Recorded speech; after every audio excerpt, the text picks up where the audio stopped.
आज की इस वीडियो में आपको बीटीएससी जेईई से रिलेटेड जो ऑफिशियल नोटिस है उसके बारे में आपको इस वीडियो में बताने वाला हूं। ऑफिशियली बीटीएससी जेईई को कैंसिल कर दिया गया है, जिसके बारे में मैं इस वीडियो में डिटेल्स में बताने वाला हूं और कुछ अपडेट है वो भी मैं आपको इस वीडियो में देने वाला हूं। तो वीडियो को एंड तक जरूर देखते रहिएगा, जिनसे कि सभी कुछ आपको पता लगेगी। और अभी तक लाइक नहीं किया है जरूर से लाइक कर दीजिए, चैनल को सब्सक्राइब करके रखिए। इस चैनल के माध्यम से आपको बीटीएससी जेईई से रिलेटेड जो भी आगे भी ऑफिशियल अपडेट आती रहेंगी इस चैनल के माध्यम से आपको मिलती रहेंगी। चलिए वीडियो को स्टार्ट करते हैं। आप सभी को पता होगा कि जो बीटीएससी जेईई से रिलेटेड जो मीटिंग रखा गया था 25 जनवरी को, इसके रिगार्डिंग ऑफिशियल नोटिस जारी की गई थी कि 25 जनवरी को मीटिंग होना है। सभी कार्य विभाग जो है सभी को उसमें इन्वाइट किया गया था भाग लेने के लिए। तो ये जो डिसीजन है 25 जनवरी को ही ले लिया गया था, जिसका जो एनेक्जर ए है, जो कोर्ट में जब सुनवाई हो रही थी उस दौरान जब एनेक्जर ए का मेंशन हुआ था, तो उस दौरान एनेक्जर ए जो जज साहब को डायरेक्टली दिखाए गए थे और उसी के आधार पर जो जज साहब है वो कैंसिल करने का बात तो नहीं बोले, बस वो बोले कि वैकेंसी को री एडवर्टाइजमेंट करने के लिए, और जो आयोग हैं उनको अब आगे जो सामान्य प्रशासन विभाग है उनके तरफ से एक नोटिस जाएगा और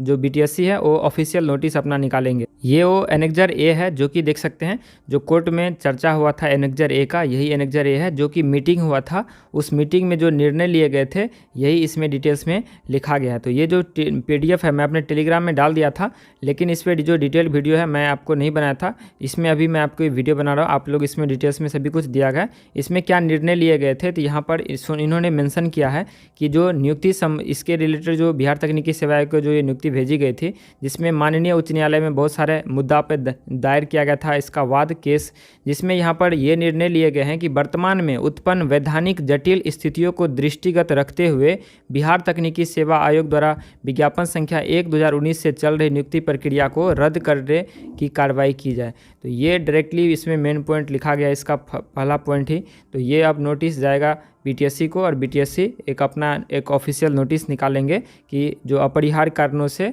जो बीटीएससी जेईई को 1/2019 को कैंसिल किया जाता है या उसकी जो नियुक्ति है समाप्त की जाती है। लेकिन आपको पता होगा ये जजमेंट को अगर चैलेंज करता है, ये जजमेंट अगर चैलेंज होता है तो कुछ चांस है कि हो सकता है, लेकिन ये तो अभी सरकार फैसले ली है। इसी तरीके से एलआरसी में आप लोग को पता होगा, एलआरसी का इसी तरीके से एडवर्टाइजमेंट आया, सभी लोग फॉर्म फिलअप किए और उसके बाद उसका जो सिलेक्शन प्रोसेस है उसको चेंज कर दिया गया। तो एलआरसी के कैंडिडेट भी कोर्ट गए हैं और कोर्ट में अपना राइट के लिए, सभी को अपना अधिकार मांगने के लिए संविधान में, इसीलिए तो 34 से 11 वाले भी गए थे कोर्ट में और 34 से 11 वाले के फेवर में जज भी बोल रहे थे कि इनका भी राइट है। तो जो लोग 4 साल से टाइम वेस्ट किए हैं इस वैकेंसी में, उनको भी तो राइट है। जो एलआरसी में फॉर्म फिल किए थे उन अपने राइट के लिए कोर्ट गए थे। तो अभी भी आपको लोग अगर इस जजमेंट को चैलेंज होता, आपको पता होगा जो एलआरसी की 1767 अमीन की वैकेंसी आई थी, बोला था कि फ्रेश एडवर्टाइजमेंट रिलीज करने के लिए नए सिरे से, लेकिन जो इसका जजमेंट को चैलेंज किया गया और उस जजमेंट को चैलेंज करके उस जजमेंट को चेंज किया गया, जिसमें कि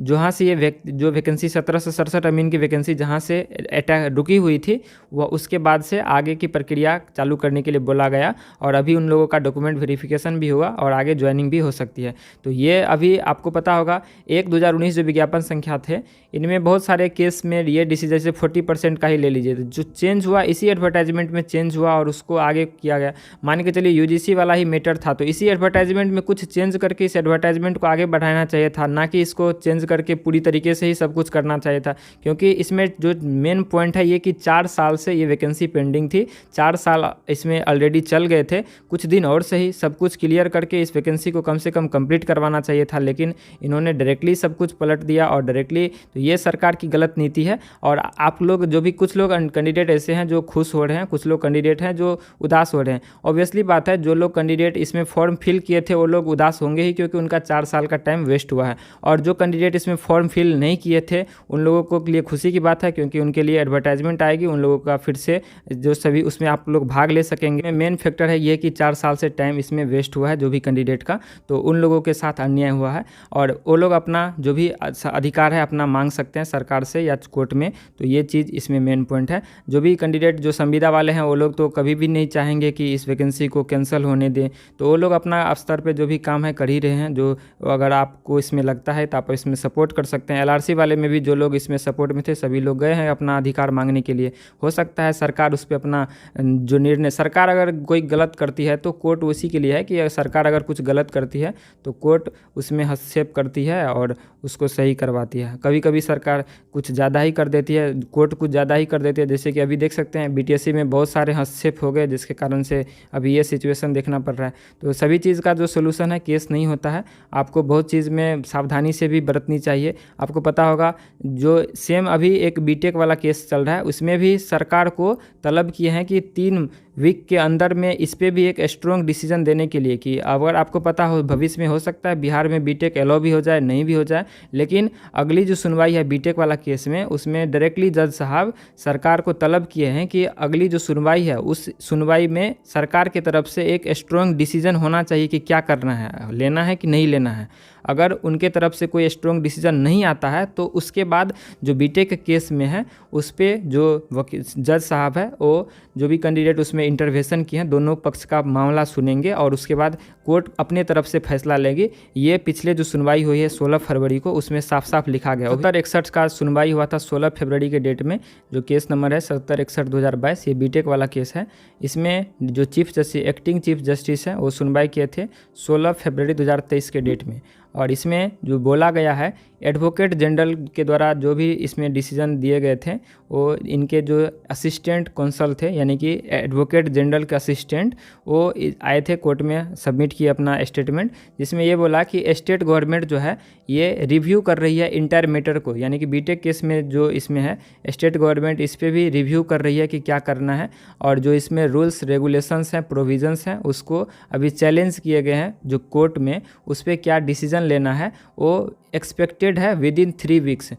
decision soon after their the decision is expected within 3 weeks. ये लोग समय मांगे हैं कि 3 वीक्स में ये लोग जो भी कार्रवाई करना है इस मैटर में उसको देख रहे हैं और उस पर कार्रवाई करेंगे 3 वीक्स में। तो उस पर ये आदेश दिया गया है कि list this case on 13 March 2023 within first 5 cases, यानी कि 13 मार्च 2023 में आपको इस केस को लिस्ट करने के लिए, वो भी सीरियल नंबर 1 to 5 के बीच में इसको लिस्ट करने के लिए, यानी कि बिल्कुल संभावना है कि इसी डेट को इस केस की सुनवाई हो जाएगी। और उसके बाद यहाँ पर आदेश दिया ये गया है कि it is made clear that if on the next date the state does not come out with any specific stand the court will proceed with the hearing of the case and consider the application filed on behalf of the intervener for vacating the interim order dated 1/12/2022। आपको पता होगा 1 दिसंबर 2022 को result को प्रकाशित करने पर stay लगाया गया था बीटीएससी 1/2019 पे, और बोला गया था कि कोर्ट की अनुमति के बिना रिजल्ट नहीं जारी किया जा सकता है, लेकिन प्रोसेस ऑफ सिलेक्शन में carry on, process of selection जारी रखा जा सकता है। तो ये आज जो ये जो सुनवाई हुई 16 फरवरी के डेट में, इसमें यह आदेश दिया गया है कि अगर जो स्टेट गवर्नमेंट है किसी एक स्पेसिफिक स्टैंड, जैसे कि 34/11 में है, उसी तरीके से अगर बीटेक वाले केस में एक स्पेसिफिक स्टैंड लेकर के नहीं आता है कि बीटेक वाले को लेना है कि नहीं लेना है, उसका एक लिखित रूप में आपको काउंटर एफिडेविट जमा नहीं करता है, तो उस केस में कोर्ट स्वतंत्र रहेगा डिसीजन लेने के लिए। दोनों पक्ष का जो वकील है इंटरवेनर इसमें लेने के लिए वेकेटिंग द इंटरिम ऑर्डर डेट, यानी कि 1 दिसंबर 2022 को जो ऑर्डर पास किया है उसको कैंसिल करने के लिए, यानी कि जो स्टे लगाया था उसको हटाने के लिए, उसके बाद सुनवाई होगा, उसके बाद हटाएगा। अब हटा करके भी क्या फ़ायदा जब वैकेंसी ही कैंसिल हो गया है। तो इसमें भी आपको जो 13 मार्च है आपको देखने के लिए मिलेगी, इस पर भी कुछ बड़ा डिसीजन होने वाला होगा 13 मार्च 2023 को। तो इसके लिए भी आप लोग देखते रहिएगा 13 मार्च को क्या सुनवाई होती है, उसके रिगार्डिंग भी मैं आपको अपडेट दूंगा कि बीटेक केस में क्या हुआ, तो वो भी आएगा, आपको पता चलेगा। तो आई होप आप इसको समझे होंगे। आप इसके बारे में क्या सोचते हैं नीचे कमेंट सेक्शन में ज़रूर से बताइएगा, और चैनल पर पहली बार विजिट करें, अभी तक सब्सक्राइब नहीं किया तो जल्दी से सब्सक्राइब कर लीजिए, साथ ही बेल आइकन प्रेस करके ऑल सेलेक्ट जरूर से करके रखिएगा। इसी तरीके से आपको पता होगा 34/11 में यूजीसी के केस में भी डायरेक्टली जज साहब जो थे वो डायरेक्टली पूछा गया था सरकार से कि सरकार इस पर क्या डिसीजन लेना चाह रही है, क्या इस पर करना है। तो उसके कारण से ही जो वैकेंसी को सरकार डायरेक्टली कैंसिल कर दिए। अभी तक यूजीसी के मैटर में कोई भी डिसीजन नहीं लिया गया। यूजीसी के मैटर में अभी सभी डिसीजन पेंडिंग है, न जज साहब कुछ जो दिए हैं आदेश, और न ही सरकार की तरफ से कोई एक्शन लिया गया है। तो इसमें कैंसिल करने का या विड्रॉ करने का जो वैकेंसी है, तो इससे हो सकता है भविष्य में यूजीसी आपको अलाउ देखने के लिए मिलेगा, क्योंकि इसी के कारण से ये केस अभी नीति नियमावली को चैलेंज किया गया था। उसी तरीके से बीटेक में भी चैलेंज किया गया है। तो भविष्य में कुछ भी हो सकता है, लेकिन अगर यही सब मैं तो सब शुरू से ही बोलता आ रहा हूँ कि अभी भी किसी में एकता नहीं है। अगर आप लोग अगर एकता बनाए रखोगे अभी से भी या पहले से बनाए रखते तो ऐसा कुछ नहीं होता। ये वैकेंसी 4 साल से पेंडिंग थी। इसमें आयोग की भी गलती है, क्योंकि इसमें आयोग भी सो रही थी, बहुत चीज़ टाइम पे नहीं किया गया। अगर पहले से सब कुछ किया रहता, टाइम पे किया रहता, तो इतना दिन लंबा समय नहीं लगता और इतना जो केस जो जटिल हुआ है इतना चीज़ नहीं होता। तो ये सब चीज़ पॉइंट्स हैं जो भविष्य में आपको देखने के लिए, भविष्य में जो वैकेंसी आएंगी भी तो हो सकता है ऐसे ही 4 साल। आपको पता होगा 4/11 विज्ञापन संख्या आया था 2011 में। 2011 में बिहार कर्मचारी चयन आयोग के द्वारा जूनियर इंजीनियर की वैकेंसी निकाली गई थी 4/11 विज्ञापन संख्या, जो क्लियर होते होते 18-19 तक क्लियर हुआ। और कुछ तो जो सुप्रीम कोर्ट गए थे उनका फैसला आया 2022 में, और उन लोगों को 2022 में ज्वाइनिंग, यानी कि टोटल 11 साल लग गया इस वैकेंसी को क्लियर होने में। उसमें भी एग्ज़ाम्स हुआ था, एग्ज़ाम होने के बाद पेपर आउट हुआ था, पेपर आउट होने के बाद फिर से एग्ज़ाम हुआ था, फिर से सभी कुछ हुआ। तो इसी तरीके से जो बिहार में